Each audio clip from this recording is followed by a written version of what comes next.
hear that? Can you hear this? Are you hearing? The program you're about to watch is a unique live investigation of the supernatural. It contains material which some viewers may find to be disturbing. Glory holes. Somebody thinks they've seen a presence in the house. Glory holes. Glory You can holes. now see our Ghostwatch team are here, Glory holes. ready to take your calls. Glory holes. Glory holes. Presence in the house. Disturbing. Disturbing. Glory holes, Mr. Collins. Glory holes. Can you hear this? Are you hearing? Glory holes. Can you hear that? Disturbing. Glory holes. Glory holes. Some viewers may find to be Glory holes. disturbing. Welcome, everyone, to the award-losing show that all the kids just can't start talking about, the Smooth Thrills Radio Hour. Your guide to movies, what they meant to us then, what they mean to us now, if anything at all. Now, we don't talk about made-for-television movies often on the show, but they are certainly no less important than their theatrical counterparts. So today, we're going to discuss the controversial 1992 British production, Ghostwatch. You may have heard of it.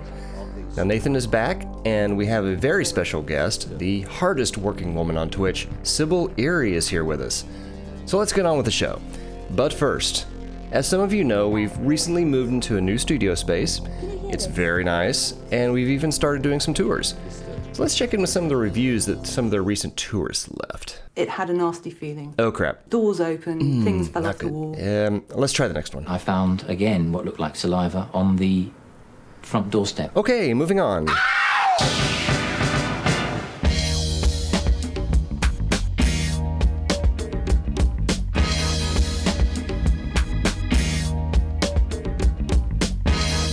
Thank you, Nathan. That's very helpful. And that's not a fart, that's my chair.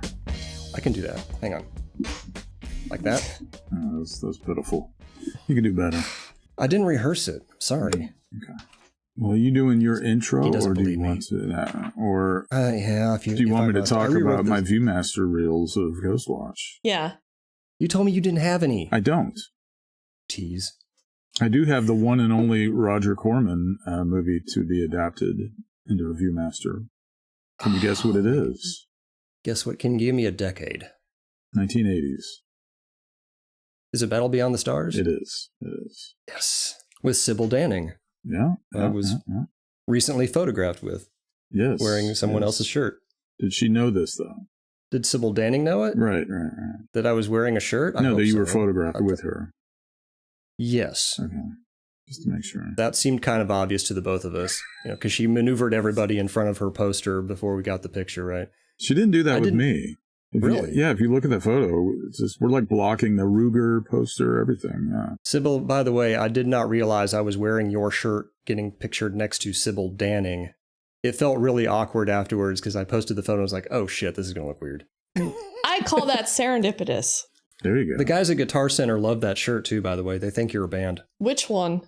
The Black Metal Easter shirt. Oh God, which one? There's been 3 of them or something. Oh, really? I don't know which one Well, it's we've got to see called. the photo. She was a very nice lady, by the way, Sybil Danning. Yes. How old is she now? She's like 82? No. She's like, I want to say 78, maybe. She just turned 78. Okay. How old was she when she appeared as Skiing Woman in Meteor with Sean Connery? That's a deep cut. That was It is a deep- 79. So that would be, I don't do math well. That would be what? 46 years ago, maybe 47 if it was shot in About 78. that. Mm-hmm. How old are you guys? Collectively? You're yeah, not collectively. You're Gen X, right? Yep. Yeah. So you're 50s? I'm 48. 48. Okay. 53. Jason is 62. What? 53, Nathan. 53. 53. 53. Okay. So, now I am absolutely sure that anyone listening to this episode is very familiar with the subject and exactly what it's all about. And because you're the most knowledgeable audience out there, don't Google that, I'm sure you're all well aware that there's a very appropriate cultural milestone from the 1930s that I could be bringing up right about now. But I'm not going to do that. No, dear listeners, instead I'd like to take this moment to talk to you about spaghetti. It's hard to believe now, but there was once a time when spaghetti was not all that well known across the globe. This was especially true in England in the 1950s. I mean, they were, after all, just ending food rationing after World War II, and most of the population only knew spaghetti as this stuff that came in little tin cans and was submerged in some very questionable-looking orangish red goo. Then on April 1st, 1957, the BBC current affairs show Panorama aired a 3-minute-long story about the annual spaghetti harvest in southern Switzerland, when enthusiastic Swiss citizens would pull fully cooked spaghetti off of trees. There was even a brief mention of how they put a lot of effort into breeding the spaghetti to get it to grow the perfect length. Well-known British broadcaster Richard Dimbleby even did a voiceover to give the story an added boost of authenticity. Now, something like 8 million people watched this broadcast, and hundreds called in the next day to ask about how they, too, could grow their own spaghetti tree and how to cultivate spaghetti and such and so on. Now, this all seems, well, deeply silly, because it is, but a line got crossed. A spaghetti-based hoax looks innocent enough. Most will get the joke, sure. Some won't. But what really happens when the line is blurred between news and entertainment? How do you get that trust back once you've pierced the veil, journeyed past the world of spaghetti trees, popped open the neighborhood glory hole, and unleashed a supernatural horror on your unsuspecting national television audience? Well, there's only one thing you can say about that. It's Ghostwatch time. Welcome, everyone, to the Smooth Thrills Radio Hour. We are indeed talking about the BBC television film from 1992, Ghostwatch. Now, I remember watching this on the Sci-Fi Channel, I think a couple of years after it originally aired. We didn't really know anything about this in the US. No. I think most people who saw it live were 10, 11 years old. I don't think, Sylvia, you probably hadn't even been born yet. I would have been 6. Did you ever see this before? Or I've definitely heard of it. do you remember the first time you saw it? I've probably watched the intro before, but today was the first time I watched the whole thing. It's not easy to find, really. It's streaming on YouTube right now as at the time of this recording, but not available streaming worldwide, I don't think. And it was probably, I don't think it was shown again in England. No, after the fact. they didn't ever show it again. I don't know how you could. Yeah. It's kind of one of those once in a lifetime sort of things. You couldn't do it again. It's sort of like trying to trot the Blair Witch back into theaters or something. It's not going to hit the same. Well, I think some of the reviews I've read, there's a lot of retrospective praise whenever it came out on DVD, and I guess it's been on Blu-ray as well. I think from that perspective, you could really enjoy it. But yeah, I only have the one release. I only have the BBC DVD release. Which is kind of strange that they're okay with putting that out on DVD eventually, right? I mean... BBC needs the money. They'll put damn near anything out on DVD these days. That's true. I don't think that's a problem. This is the first time I've watched it. And I knew of it. And as I was watching it, it reminded me where I specifically knew about it was in the 90s. There used to be, if you got Fangoria magazine or Starlog magazine, there used to be like a classified ads where you would order catalogs from these bootleggers. And this was a title that was often in these VHS bootleg catalogs because it was, based off somebody recording it at the time and making horrible duplications of it over the years. So I was like, that's right, that was, and it was always noted that it was banned. I can find no credible source of information that told me it was banned. I know they like to put that on the cover. Well, that's like saying the VHS. Star Wars Holiday Special is banned. Like they just aired it once. They never said they weren't going to air it again, right? They just didn't. God, I can't imagine why that would be, Nathan. And you know what I mean? Yeah, I mean, that's their wording, banned, but yeah, it's just never aired again. Write your congressman, make sure they never show it again. It's lovable. Shit. Well, part of what made Ghostwatch so controversial and effective was who was in it. They didn't pick just anybody to do this. Your main guy, Michael Parkinson, had been in the BBC broadcast system since the mid-60s. I think I traced him back to 1966. He hosted huge number of news and interview programs, both on the BBC and ITV. By his own reckoning, he'd interviewed maybe 2,000 people over the years, with the one exception being Frank Sinatra, a lifetime regret of his. But everybody knew him as a news guy. That's what he did. Like Mr. Dimbleby before him, he gave the show the authenticity he needed, along with one other thing was the phone number they used, which was absolutely authentic. I actually found a 1992 episode of Crime Watch from the BBC, and they list the same phone number. Apparently they used it on multiple programs at the time for people to call in.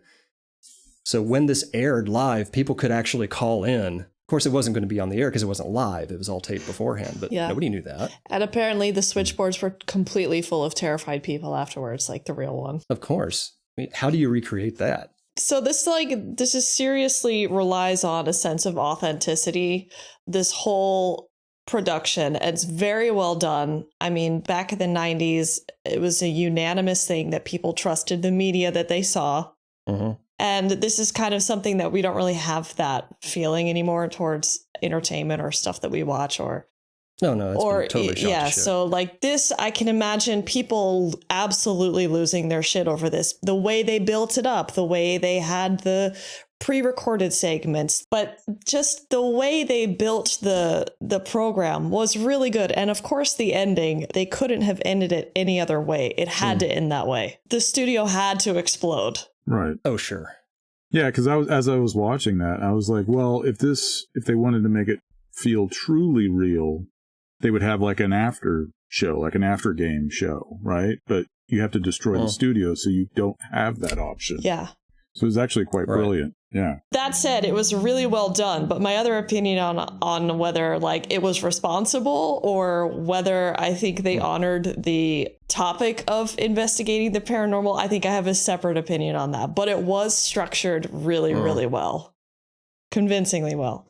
Yeah, to call it a slow burn is being kind. I mean, this thing goes on for quite a while before anything really kind of happens. The one movie that came to mind immediately when I watched this again was Late Night with the Devil. Yeah. Which I think a lot of people could point to as a direct ancestor of this, although they didn't stick the landing nearly as well.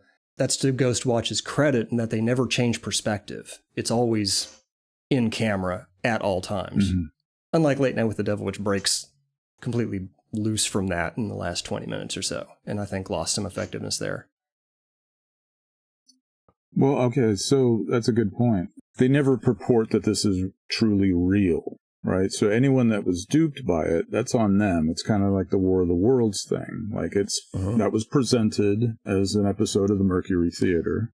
True, but if you tuned in a minute and a half too late, you missed that. That's what happened with War of the Worlds. Yeah, same thing. Mm-hmm. People tuned in after the fact or dialed in. But on this one, I thought about it and I was like, do you need the end credits as the giveaway? Obviously, where you've got your cast, you've got your writers, all of that. And I was like, wouldn't it have been interesting if they didn't do that when it aired initially? Like it just cut to snow. There would have been trials if they hadn't done that. Yeah, that's true. But it also starts off as it says written by Stephen Volk at the very beginning. Uh-huh. Right, that's a good point. I think it's right after the Michael Parkinson credit, actually. Yeah. Stephen Volk also wrote Gothic for Ken Russell and The Guardian for William Friedkin, so he had some credits behind him. I love both of those, particularly Gothic. Totally underrated. See, you're a fan of Gothic. I'm not as much of a fan of that particular film. It just wears on me. I don't know what it is. You're more of a Lair of the White Worm. That one's just bonkers. Well, so is Gothic, but it's different bonkers. In a different way. Yeah. Gothic, I mean, I love everything about it. The score, everything, the performances. Yeah, it's batshit crazy. And it's an acquired taste, I'll give you that for sure. Well, Lair of the White Worm would be also. Yes, absolutely. I mean, you're taking a movie based on a novel that Bram Stoker wrote when he was dying of syphilis and then handed it off to Ken Russell. You know what you're in for. Yeah, fair point. Other people in this film, Sarah Green, starting in 1980, did all entertainment shows for the BBC, and including a role on Attack of the Cybermen with Colin Baker. She drifted over to the news side of things after Ghostwatch, so she wasn't from that side of the fence until after this took place, and did the usual news shows, interviews, reality TV type stuff. And she was actually married to Mike Smith in 1989, so they were a couple at the time the Ghostwatch was shot. That was completely real. Mike Smith, you probably had never heard of before in your life. He did some episodes of Top of the Pops. He was a part of the Late Late Breakfast Show. He wasn't responsible in any way, but he was a part of the cast at the time. He wasn't one of the producers or anything like that. You know what I'm talking about? I don't. Is it like an Andy Kaufman Fridays type thing or what? They only wish. The Late Breakfast Show was Noel Edmonds was the host of that one. If you ever are cruising through YouTube, find a channel called Weird Reads with Emily Louise. She does an excellent breakdown on this guy I know her. and what he's like. On November 13, 1986, one of the parts of the show was this thing called the Whirly Wheel, where viewers could send in their phone numbers and get put on this spinny wheel thing called Give It a Whirl. They'd spin the wheel, and if you were chosen, you'd be selected for a challenge. A guy named Michael Lush was selected to do a bungee jump. On the first rehearsal for it, this was not broadcast live. The first rehearsal for the stunt, which was called Hang 'em High, he was supposed to bungee jump from an exploding box suspended 120 feet up in the air by a crane. There was no supervision, no safety guy was there, no airbag, no net. He slipped off the platform, died instantly on impact. The Late Breakfast Show was canceled 2 days later. The episode was never aired. Instead, they put a filler in place of the Joss Ackland classic, One of Our Dinosaurs is Missing, which I still haven't seen, by the way. We brought this up in the episode about the apple, and I still haven't seen this Joss Ackland. Noel Edmonds resigned, saying he did not have the heart to carry on and made it all about himself, because that's kind of what he does. The inquest recorded a verdict of misadventure, whatever that means. The jury was informed that several failures on the part of the BBC. Essentially, they put someone in a precarious position for ratings. This was 1986, and Mike Smith was part of that. Like I say, he was not responsible, but this is what he had done before landing on Ghostwatch. Mm. Not just suggesting a pattern of behavior here or anything like that. Well, I mean, you could talk about the controversy, the suicide. I can't find any evidence that happened. Did you find something? Outside of a couple of Reddit posts, I couldn't find anything about that. That it actually had happened? Yeah. Well, that's a good question. Obviously, if you look at like the base level Wikipedia, it says, the whole story about how they had like plumbing issues in the house or something, and he had the mental capacity of a 13-year-old, and he was 18. And evidently he ended his life like 5 days after this had aired. Like he was obsessed with the show. It got to him. There was like evidently some legal action towards BBC over this from the family, because he left a note to the effect of, if ghosts exist, I'll be one of them, and I'll always be with you as a ghost. So I think there's some credibility there. I don't know. But it was an issue of irresponsibility on behalf of the BBC, whereas they, stated that this was always meant to be a production. We can't control how it's received. I mean, they do give the end credits, obviously, everything, and that's all well and good, but if you aren't mentally capable to absorb that information, it doesn't really matter how credible it is. You will believe what you believe, and evidently that's what this was. I mean, you can't make announcements through the run. You can't give away the game without ruining the show. BBC shows air without ads, so it's not like there's ad breaks you can throw in there and then come back and say what you're returning to. So unless you were there at the beginning, it's not that obvious. There was evidently an affiliate that did run a banner across the screen every so often during the show. But to your point, it makes me think of other examples where a production like this brings on mass hysteria with the general public. I never watched it, but there was a TV movie, Without Warning, in '94 for CBS that was about meteors or fragments of meteors crashing into the Earth, and they used like CBS newscast type cutting back to them as a local newscast kind of thing. You sure that's the right movie? Yeah, it's called Without Warning, 1994. It's not the 1980 film, also called Without Warning. It's not the Graydon Clark film. No. There's no mistaking that one for reality. No.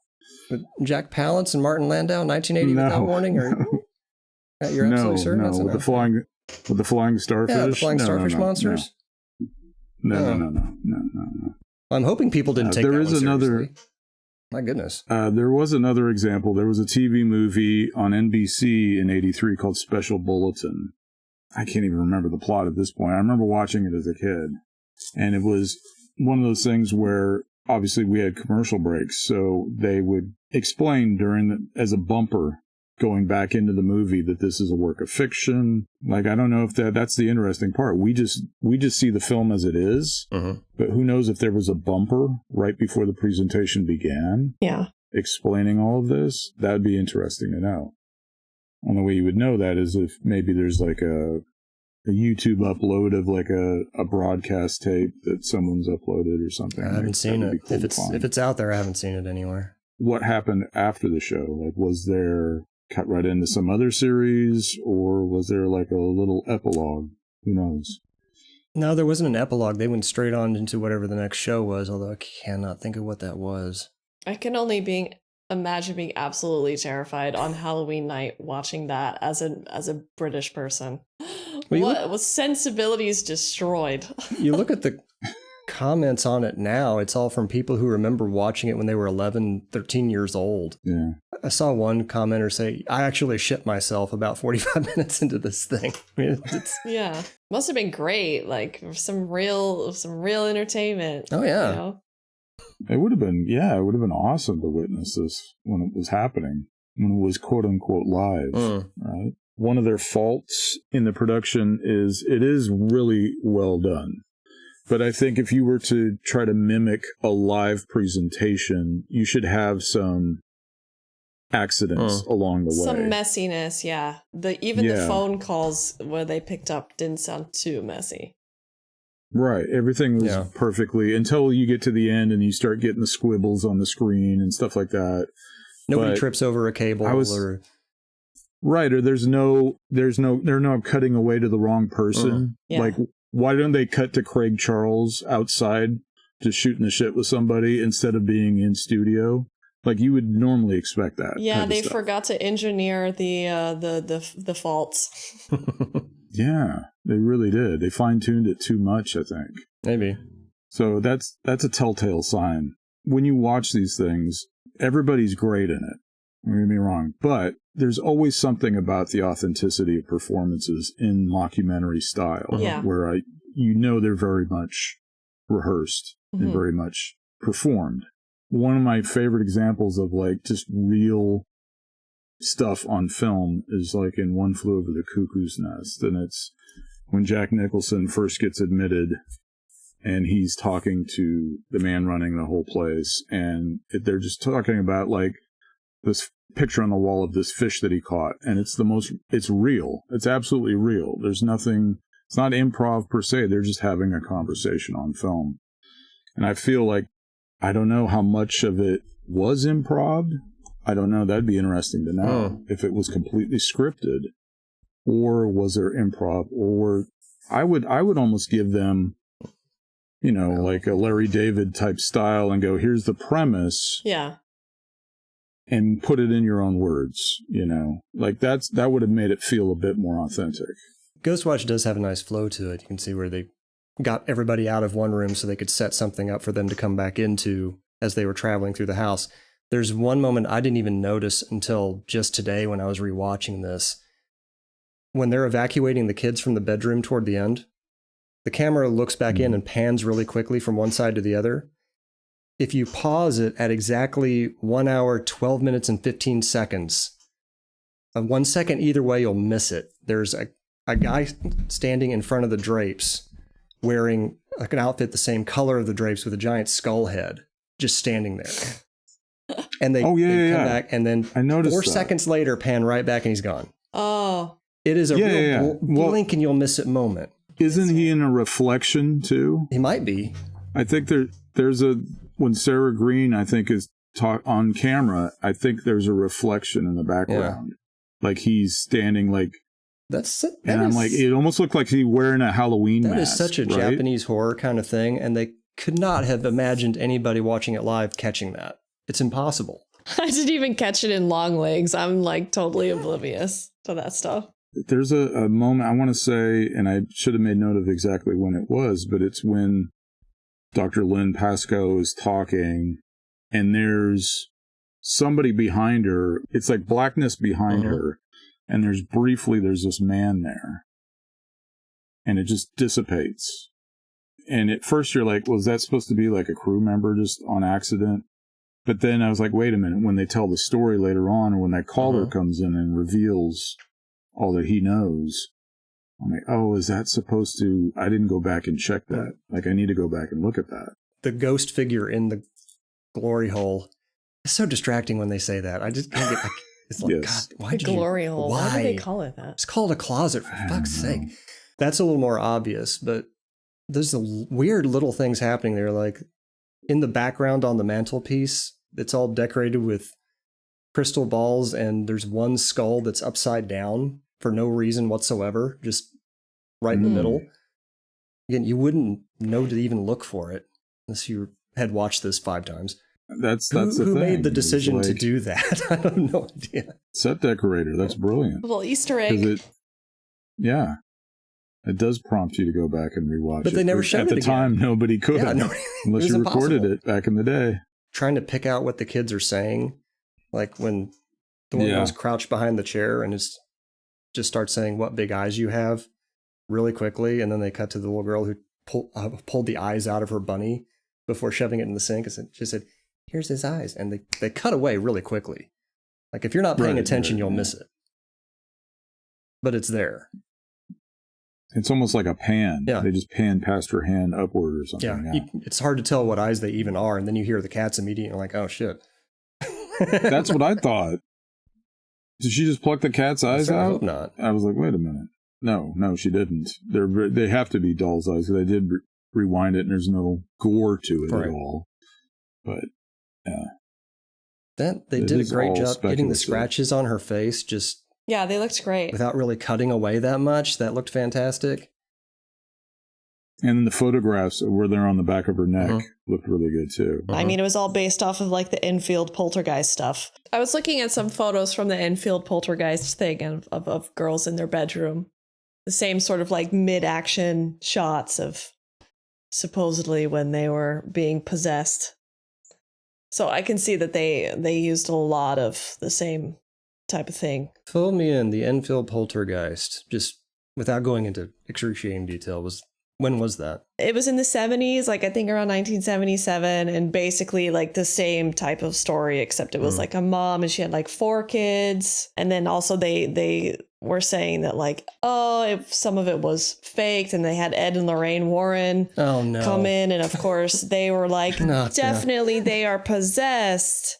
And it was also like the subject of the Conjuring, the second Conjuring. I don't like the Conjuring franchise. I don't like all that stuff. The Warrens have a bit of a stank on them now that cast a wide shadow over all of those movies. So yeah, pretty much everything they touched. And then they also were saying like, the kids were faking it, and then so they also included it like the girl was banging on the pipes in this one, and like that's kind of what happened in the last one. And that most of the things were real and some were faked. And I was reading about... Was this the one where they had the photograph of the girl allegedly being pulled off of her bed and up into the air? Yeah, and it clearly looks and like you she can jumped. tell she's just jumped off her bed. Yeah, but like, it's the that's same the thing one, with the okay. media literacy. People will buy it, I guess. I feel like you could trick people a lot easier when media literacy isn't It does sort of raise the question, though. I mean, if you did capture actual evidence on camera, what would it look like? Could you tell? Would you be able to capture it? That's the other thing. That's also the argument of, can you even?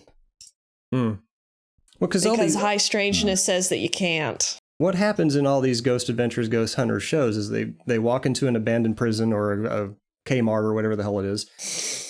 One of them gets a creepy feeling. They wave a box of Christmas lights around and say they're getting a signal on something, and most of their evidence relies on something touched me on my shoulder. How do you capture that? Honestly, I'd much rather go for that kind of evidence than the materialist type of shit, because a lot of that still comes from this spiritualism thing of ghosts are made of electricity, and we can detect them with EMF readers and temperature sensing devices, and definitely not picking up Wi-Fi signals or anything like that. But, a lot of that stuff just straight out of the Victorian period, like some of the beliefs that ghost hunters still have about that. But for me, like the whole intuition, like sort of creative nature of feeling that something is off, of feeling a certain way, of sensing something with your own human sensibilities. I feel like that is what you can't record, but also somehow that's the more accurate reading of a situation, because, you know, the paranormal, it's so contextual. It can't exist without its own context, or whoever was in the context. Like they need each other. It's too subjective.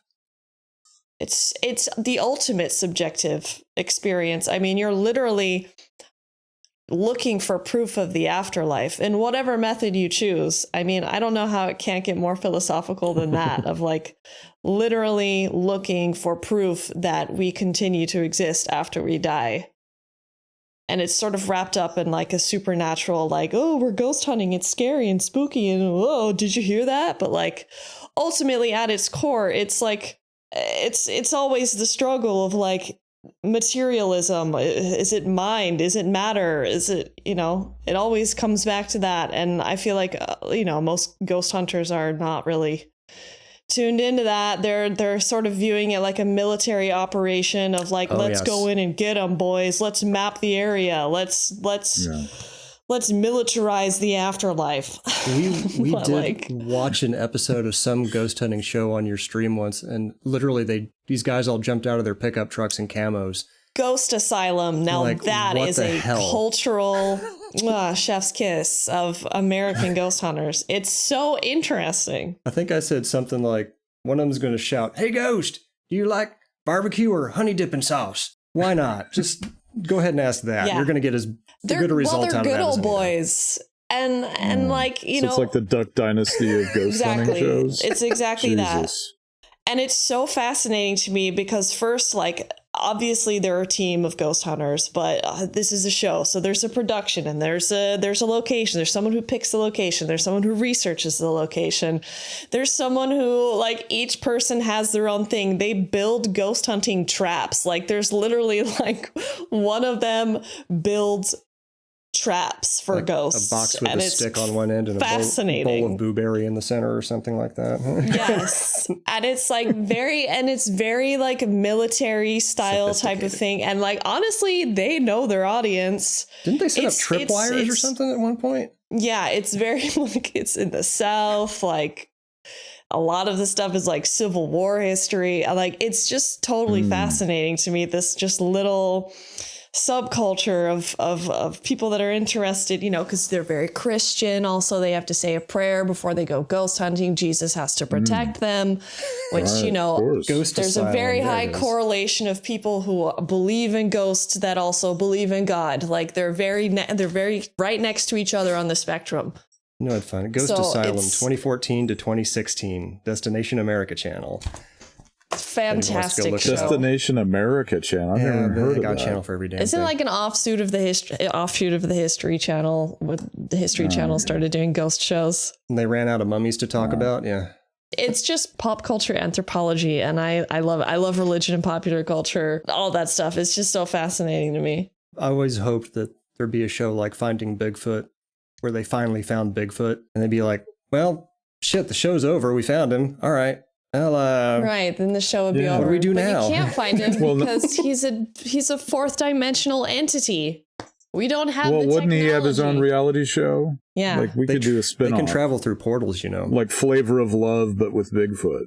Yeah. How are you on the portal theory of the Bigfoot? That's why we can't find all the footprints, because they open up a portal and travel through. Right. That's what I've heard.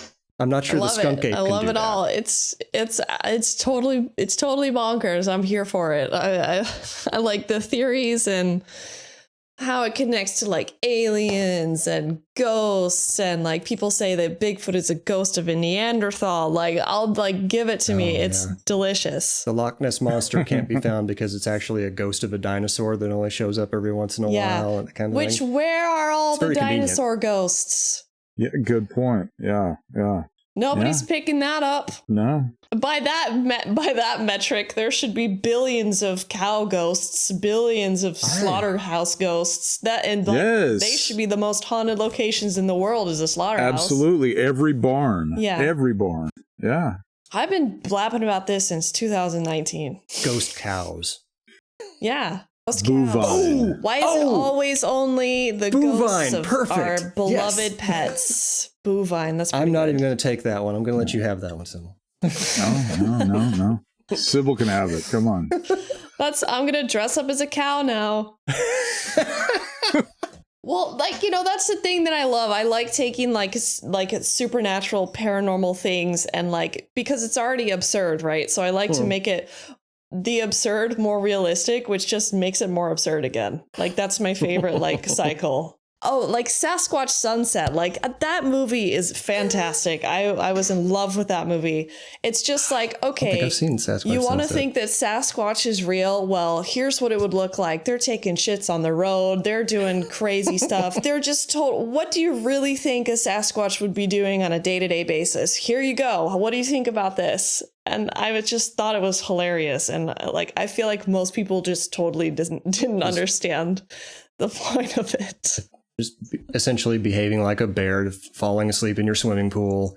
Yeah, and it's like, okay, so you claim that they have like human-like sensibilities, but they're also animals, but they're also cryptids, but they're also very, because, if you can't find a population of animals, then what does that look like? Like, you have to have like at least a population of 500 to have a sustainable genetic pool.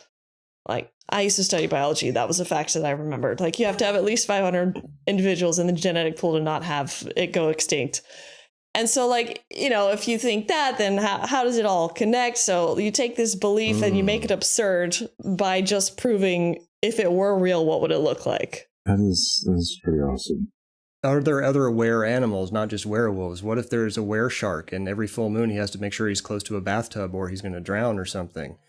What about that? Yeah.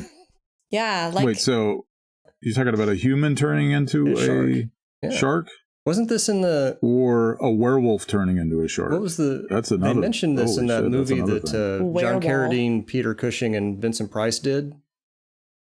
When they came out of retirement to do... House of the Long Shadows? That one. They talked about if a vampire... Oh, Monster Shark. ...has a child... No, if Monster a vampire Club. has a child with a werewolf, they're a werepire or something like that. Yeah. They went into this whole thing about it and had charts and everything. The Monster Club. Monster Club, that's right.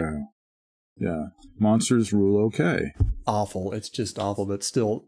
It's great. Somebody scripted out. Okay, it's what so much happens fun. if a gill man has a child with a werewolf? What do we call monster that? genetics.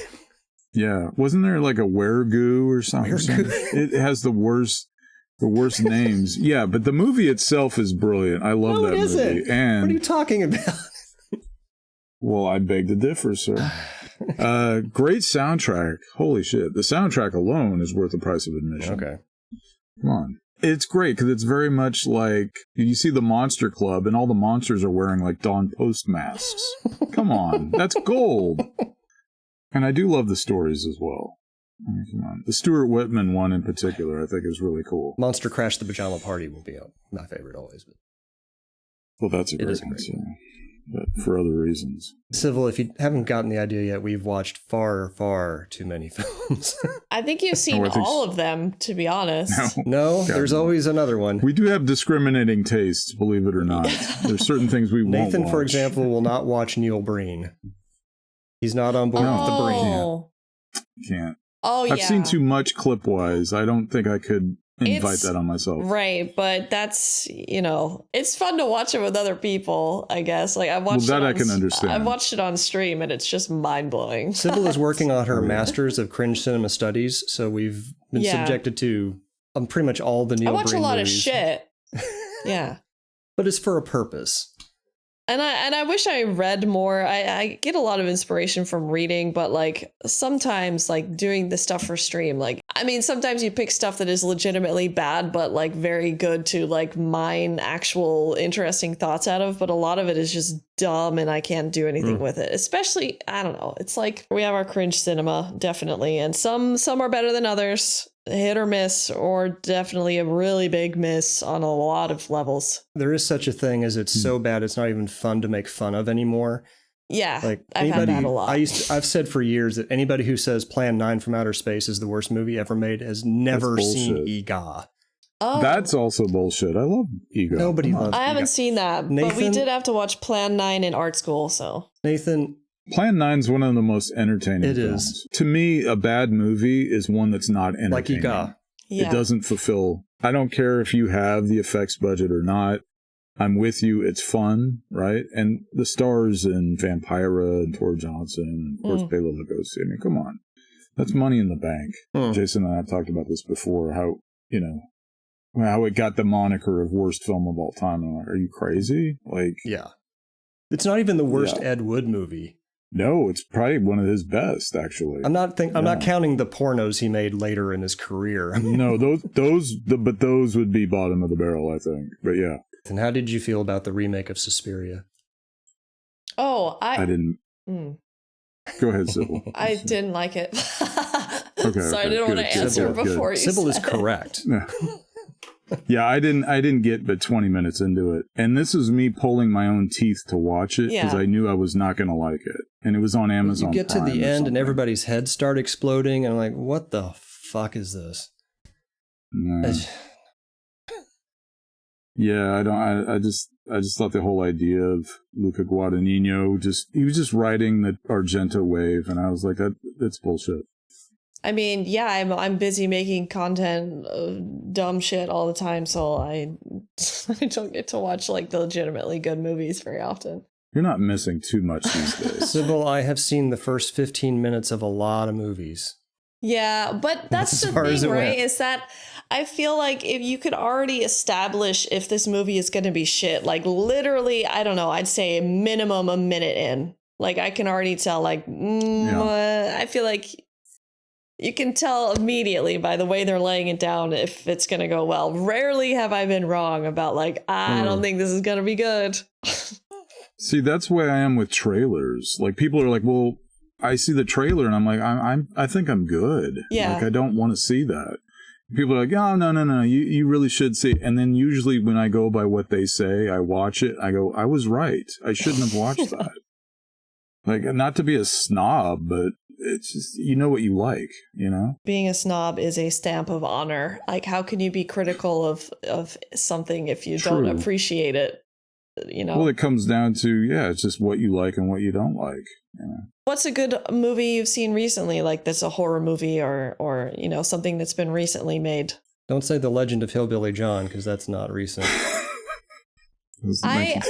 I think Oddity is really stuck with me. I thought that one was I don't know this one. A good slow burn, spooky, weird, good movie. That one creeped me out a little. And I don't get creeped out very easily, but I liked Oddity. I don't watch a lot of new stuff, to be honest. You know, like, well, I guess to go back to the Suspiria remake, it's just like, been there, done that. Yeah. You know, when you've seen it done well, I don't care to see someone else's reiteration, whether it's a remake or, oh, this is the talk of the, you know, whatever, Babadook or whatever movie is the thing at the time. Yeah. And then I go and I watch it and I go, that's the thing you're talking about? Yeah. Like I haven't seen Babadook, to be fair. It's not bad. I feel like that's my responsibility, that I have to watch the thing that everybody's talking about. Like Wednesday, I'm really dreading to watch the second season, but like, you know, I feel like that's my responsibility to see what they're doing to us, to see what they're doing, how they're culturally appropriating us now. I've not seen the first season. It's terrible. It's so bad. I get so angry when I start talking about Wednesday. What they've done to the Addams family. I didn't want to see the show because Tim Burton lost me a long time ago. Oh, yeah, for sure. Also, I don't know if either of you saw this. I'm sure you did. It was years ago. Somebody did a fan artwork imagery of like Christina Ricci now as a grown-up Wednesday Addams. And I thought, that's interesting. I would like to see that. Yeah. Like her family, right. You know, like we've redone the Addams family so many times, but we've never taken that avenue. So I thought that would be interesting. That would be great. So they do the show and they're like, oh, guess what? Christina Ricci's guest starring. I was like, well, I don't want that. Yeah. I don't, you know? Oh, I have to do the outro. Shit. Made me forget. So I have to edit out the last hour or so and then the outro. That's the good stuff.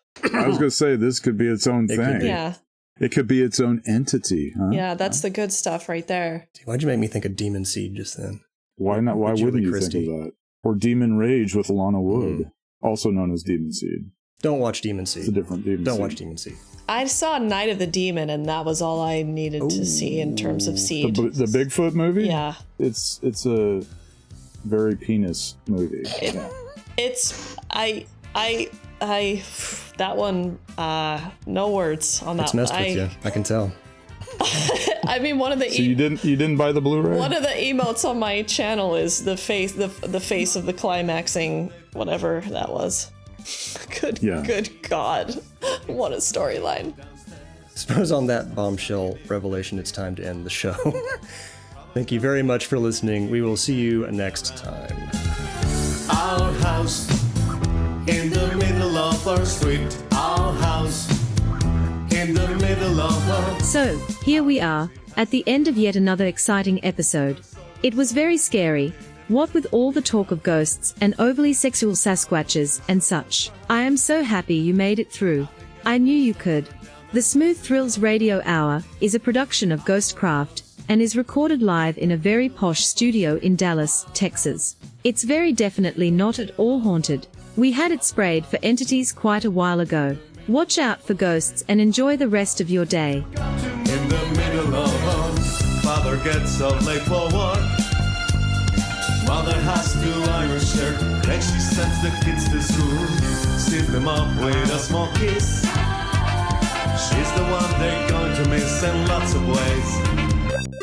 This has been a Ghostcraft presentation.